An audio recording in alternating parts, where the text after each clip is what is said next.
This is a classic tale of love and sacrifice. Let's begin. $1.87. That was all, and 60 cents of it was in pennies.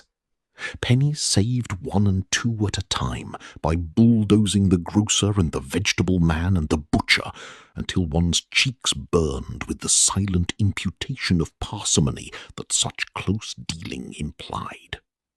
3 times Della counted it. $1.87. And the next day would be Christmas. There was clearly nothing to do but flop down on the shabby little couch and howl. So Della did it, which instigates the moral reflection that life is made up of sobs, sniffles, and smiles, with sniffles predominating. While the mistress of the home is gradually subsiding from the first stage to the second, take a look at the home. A furnished flat at $8 per week. It did not exactly beggar description, but it certainly had that word on the lookout for the mendicancy squad. In the vestibule below was a letterbox into which no letter would go, and an electric button from which no mortal finger could coax a ring. Also appertaining thereunto, there was a card bearing the name Mr. James Dillingham Young.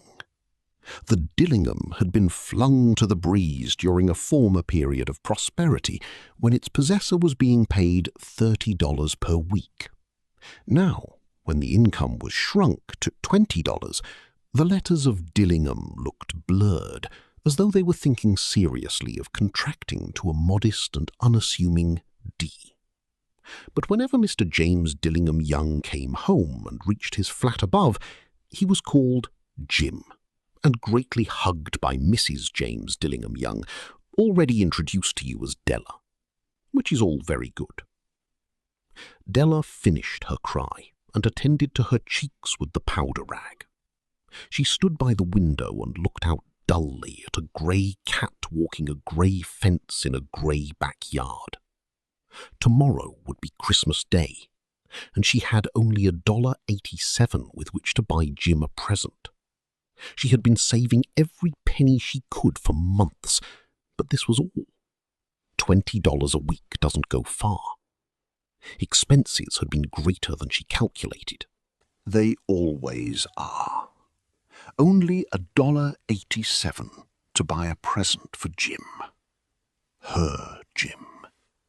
Many a happy hour she had spent planning for something nice for him.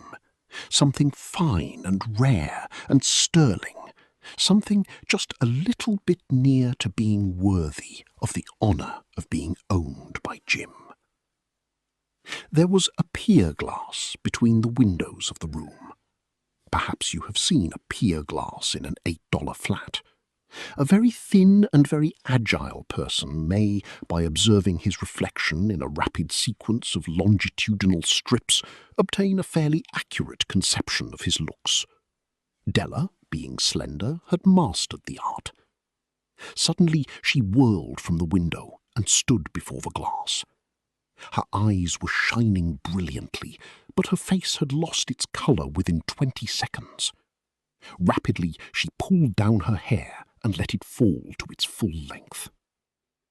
Now, there were 2 possessions of the James Dillingham Youngs in which they both took a mighty pride. One was Jim's gold watch that had been his father's and his grandfather's. The other was Della's hair. Had the Queen of Sheba lived in the flat across the air shaft, Della would have let her hair hang out the window some day to dry, just to depreciate Her Majesty's jewels and gifts. Had King Solomon been the janitor, with all his treasures piled up in the basement, Jim would have pulled out his watch every time he passed, just to see him pluck at his beard from envy. So now Della's beautiful hair fell about her, rippling and shining like a cascade of brown waters. It reached below her knee and made itself almost a garment for her. And then she put it up again, nervously and quickly. Once she faltered for a minute, and stood still while a tear or two splashed on the warm red carpet. On went her old brown jacket, on went her old brown hat. With a whirl of skirts and with the brilliant sparkle still in her eyes, she fluttered out the door and down the stairs to the street. Where she stopped, the sign read, Madame Sofronie, hair goods of all kinds. One flight up, Della ran and collected herself, panting. Madame, large, too white, chilly, hardly looked the Sofronie. "Will you buy my hair?" asked Della. "I buy hair," said Madame. "Take your hat off and let's have a sight at the looks of it." Down rippled the brown cascade. $20, said Madame, lifting the mass with a practised hand. "Give it to me quick," said Della. Oh, and the next 2 hours tripped by on rosy wings. Forget the hashed metaphor. She was ransacking the stores for Jim's present. She found it at last. It surely had been made for Jim and no one else. There was no other like it in any of the stores, and she had turned all of them inside out. It was a platinum fob chain, simple and chaste in design, properly proclaiming its value by substance alone and not by meretricious ornamentation, as all good things should do. It was even worthy of the watch. As soon as she saw it, she knew that it must be Jim's. It was like him. Quietness and value, the description applied to both. $21 they took from her for it, and she hurried home with the 87 cents. With that chain on his watch, Jim might be properly anxious about the time in any company. Grand as the watch was, he sometimes looked at it on the sly, on account of the old leather strap that he used in place of a chain. When Della reached home, her intoxication gave way a little to prudence and reason. She got out her curling irons and lighted the gas and went to work repairing the ravages made by generosity added to love, which is always a tremendous task, dear friends, a mammoth task.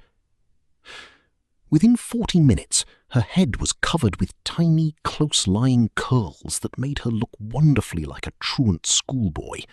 She looked at her reflection in the mirror long, carefully and critically. "If Jim doesn't kill me," she said to herself, "before he takes a second look at me, he'll say I look like a Coney Island chorus girl. But what could I do? Oh, what could I do with $1.87? At 7 o'clock, the coffee was made, and the frying pan was on the back of the stove hot and ready to cook the chops. Jim was never late. Della doubled the fob chain in her hand and sat on the corner of the table near the door that he always entered. Then she heard his step on the stair. On the stair, way down on the first flight, and she turned white for just a moment. She had a habit of saying little silent prayers about the simplest everyday things, and now she whispered, "Please, God, make him think I am still pretty." The door opened, and Jim stepped in and closed it. He was thin and very serious. Poor fellow.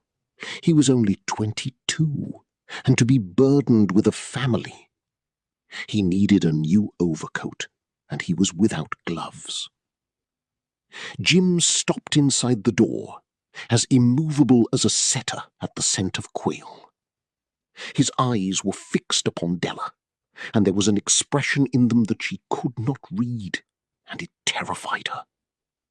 It was not anger, nor surprise, nor disapproval, nor horror, nor any of the sentiments that she had been prepared for. He simply stared at her fixedly, with that peculiar expression on his face. Della wriggled off the table and went for him. "Jim, darling," she cried, "don't look at me that way. I had my hair cut off and I sold it, because I couldn't have lived through Christmas without giving you a present. It'll grow out again. You won't mind, will you? I just had to do it. My hair grows awfully fast. Say Merry Christmas, Jim, and let's be happy. You don't know what a beautiful, nice gift I've got for you." "You've cut off your hair?" asked Jim laboriously, as if he had not arrived at that patent fact yet, even after the hardest mental labour. "Cut it off and sold it," said Della. "Don't you like me just as well, anyhow? I'm me without my hair, ain't I?" Jim looked about the room curiously. "You say your hair is gone?" he said, with an air almost of idiocy. "You needn't look for it," said Della. "It's sold, I tell you. Sold and gone, too. It's Christmas Eve, boy. Be good to me, for it went for you. Maybe the hairs of my head were numbered," she went on with a sudden serious sweetness, "but nobody could ever count my love for you. Shall I put the chops on, Jim?" Out of his trance, Jim seemed quickly to wake. He enfolded his Della. For 10 seconds, let us regard with discreet scrutiny some inconsequential object in the other direction. $8 a week or $1 million a year. What is the difference? A mathematician or a wit would give you the wrong answer. The Magi brought valuable gifts, but that was not among them. This dark assertion will be illuminated later on. Jim drew a package from his overcoat pocket and threw it upon the table. "Don't make any mistake, Dell," he said, "about me. I don't think there's anything in the way of a haircut or a shave or a shampoo that could make me like my girl any less. But if you'll unwrap that package, you may see why you had me going a while at first." White fingers and nimble tore at the string and paper, and then an ecstatic scream of joy, and then, alas, a quick feminine change to hysterical tears and wails, necessitating the immediate employment of all the comforting powers of the lord of the flat. For there lay the combs, the set of combs, side and back, that Della had worshipped for long in a Broadway window. Beautiful combs, pure tortoiseshell, with jewelled rims, just the shade to wear in the beautiful vanished hair. They were expensive combs, she knew, and her heart had simply craved and yearned over them without the least hope of possession. And now they were hers, but the tresses that should have adorned the coveted adornments were gone. But she hugged them to her bosom, and at length she was able to look up with dim eyes and a smile and say, "My hair grows so fast, Jim." And then Della leaped up like a little singed cat and cried, "Oh, oh!" Jim had not yet seen his beautiful present. She held it out to him eagerly upon her open palm. The dull, precious metal seemed to flash with a reflection of her bright and ardent spirit. "Isn't it a dandy, Jim? I hunted all over town to find it. You'll have to look at the time 100 times a day now. Give me your watch. I want to see how it looks on it." Instead of obeying, Jim tumbled down on the couch and put his hands under the back of his head and smiled. "Dell," said he, "let's put our Christmas presents away and keep 'em a while. They're too nice to use just at present. I sold the watch to get the money to buy your combs. And now, suppose you put the chops on." The Magi, as you know, were wise men, wonderfully wise men, who brought gifts to the babe in the manger. They invented the art of giving Christmas presents.